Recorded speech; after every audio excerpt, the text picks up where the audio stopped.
You all have probably heard many things about North Korea and its leader, Kim Jong-un. North Korea has had a lot of impact on the United States in recent years, and becoming friendly with them has become a challenge that the United States and North Korea have been working on for many years.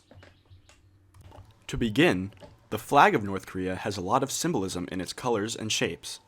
The color of blue on the flag represents the people's desire for peace, the color of red represents socialism, and the color of white represents the people's dignity and strength.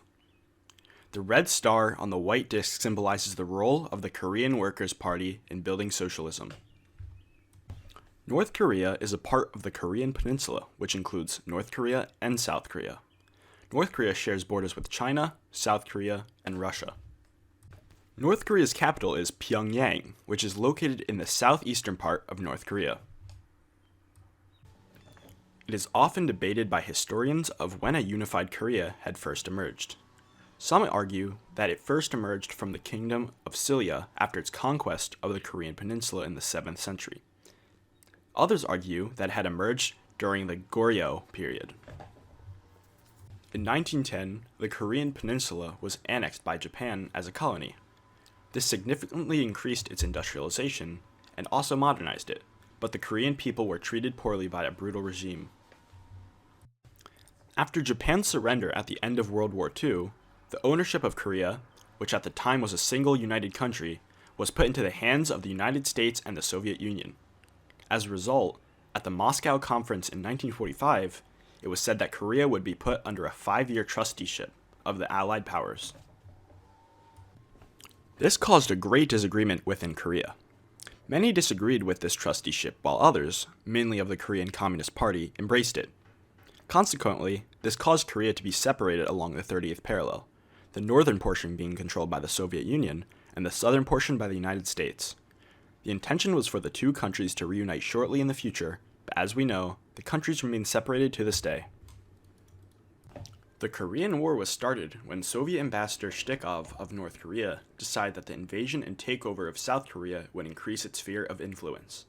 Unexpectedly by North Korea, the United States joined the war as an ally of South Korea. The Korean War, June 25, 1950 through July 27, 1953. At the end of World War II in 1945, Korea was freed from Japanese control. North Korea was occupied by the Soviets while the South was occupied by American forces. By 1948, the country was divided in half at the 38th parallel, with the capitalist South ruled by Syngman Rhee and the communist North ruled by Kim Il-sung. The Soviet troops withdrew from Korea in 1948, and U.S. troops withdrew in 1949. However, North and South Korea, as enemies of one another, would not accept the border between them as permanent. The North Koreans attacked South Korea on June 25, 1950, advancing across the 38th parallel. Around 75,000 troops of the North Korean People's Army defeated the Republic of Korea's army with success, capturing the capital city of Seoul, then occupying the whole of South Korea except for Busan. As the war continued, North Korean forces began to decrease in number. This prompted China to join into the fighting. The United States and China fought, but neither side made any progress. Due to both sides being locked at a stalemate, the Korean Armistice Agreement was signed and the war ended in 1953. The agreement included the creation of the Korean Demilitarized Zone, which still exists between North and South Korea today. Kim Il-sung led North Korea from this point on.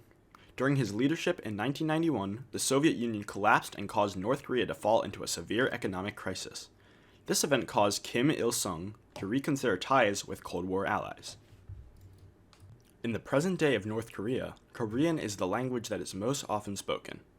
Unlike in South Korea, the language of Korean in North Korea has a strong policy against loaning Western words.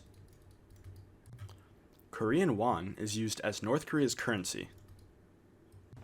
In the past, North Koreans practiced the religions of Buddhism, Confucianism, and Shamanism. Today, North Korea constitutionally has a freedom of religion. However, the state religion has been the strong praise of leader Kim Il-sung. The people of North Korea are united in the belief of strong nationalism and that their political system and that the way of life is far superior to other nations. Due to their intense isolationism, the people of North Korea know very little about what happens outside of their country. However, almost all North Koreans desire reunification with South Korea. The type of government that North Korea has is a communist state under a totalitarian dictatorship. Under this system of government, people have rights, but the political unity of the people is prioritized. An individual living under this type of government must be subservient to the government. Similarly to the United States of America, North Korea's government has a three-branch system containing the executive, judicial, and legislative branch. However, North Korea's elections are not credible and are non-competitive, and are also only single-candidate races. The person in charge of the executive branch remains in control until they are dismissed by the chief of state. The economy of North Korea is in a poor and fragile state. Much of the money that could be going to aiding issues within the country, such as hunger, are instead being put towards the military. North Korea's trade with other countries is also decreasing, putting them in a difficult economic situation. North Korea has a poor relationship with the West. Part of this is due to the United States' past involvement in the Korean War. However, North Korea's nuclear program is also causing tensions. In the last year, North Korea has been launching a lot of missiles. They're all just tests, but they're meant to send a message. North Korea is armed and dangerous. They've demonstrated missiles that can destroy Seoul and Tokyo, hit US bases in the Pacific, and now one that can reach Alaska. U.S. officials have confirmed that overnight North Korea launched an intercontinental ballistic missile, ICBM, capable of reaching Alaska. Kim Jong-un called it a gift to the Trump administration. This is the end goal, or at least towards the end goal, for North Korea. It's called the Hwasong-14. It's the newest member of North Korea's arsenal and their first working intercontinental ballistic missile, or ICBM. It's the kind of thing that the US and Russia have thousands of and had used as a threat against each other during the Cold War. Hold at the ready, never less than 1,000 missiles. North Korea has been working on one of its own for a while, and they now appear to have one. The North Koreans have had nuclear bombs since 2006, and they could certainly attack their neighbors, but they've had no real way to deliver them to a distant target. They could try and drop one from an airplane, but it would be likely shot down well before getting to the target. The most effective way to use a nuclear bomb is to attach it to a missile. Different delivery systems determine how far the target can be. North Korea already has a huge arsenal of short and medium-range missiles, but it didn't have a working ICBM, which can hit a target up to 15,000 kilometers away because it's actually multiple missiles in one.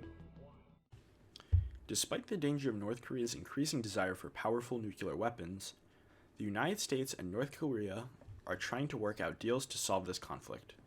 On June 12, 2018, the United States and North Korea held a summit where leaders Donald Trump and Kim Jong-un met face-to-face to discuss how to resolve the nuclear conflicts. It is uncertain how North Korea's denuclearization will ultimately be affected by the meeting. The agreement to the meeting indicates that North Korea may be more eager to negotiate a possible deal in the future. Although the United States and North Korea had major disagreements in their history, the eagerness to cooperate from both sides shows that there may be hope for the relations of the countries to improve permanently. In essence, North Korea is a country with strong nationalism and a strict, tyrannical government. The borders are strictly controlled and propaganda is commonplace in the nation.